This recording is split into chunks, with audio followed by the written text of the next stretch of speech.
Among school children W.B. Yeats के द्वारा लिखी गई एक कविता है जो पहली बार 1927 में पब्लिश हुई थी।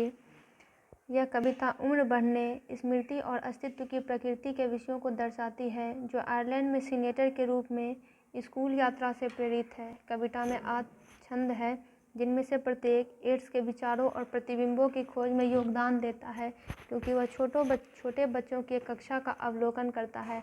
येट्स स्कूली बच्चों के बीच चलने का वर्णन करते हैं, अपने स्वयं के बूढ़े होने और उनकी युवा ऊर्जा के बीच अंतर महसूस करते हैं। वह उम्र बढ़ने और समय बीतने की अनिवार्यता पर विचार करता है।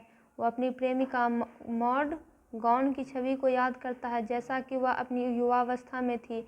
इसे अपने वर्तमान स्व के साथ तुलना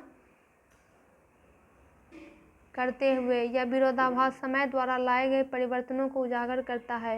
येट्स सुंदरता और युवावस्था की क्षणभंगुर प्रकृति पर विचार करते हैं, आदर्श रूपों और मानव जीवन की क्षणभंगुर वास्तविकता के विचार पर विचार करते हैं।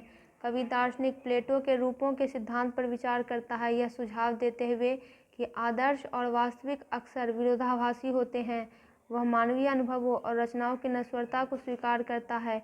येट्स मातृत्व की अवधारणा में गहराई से उतरते हैं। उम्र बढ़ने और क्षय की अनिवार्यता के बावजूद आशा और निरंतरता के प्रतीक के रूप में बच्चे की छवि का उपयोग करते हैं। वे इतिहास में कलाकारों, दार्शनिकों और प्रेमियों के प्रयासों और संघर्षों पर विचार करते हुए मानवीय पीड़ा और बलिदान के विचार की खोज करते हैं।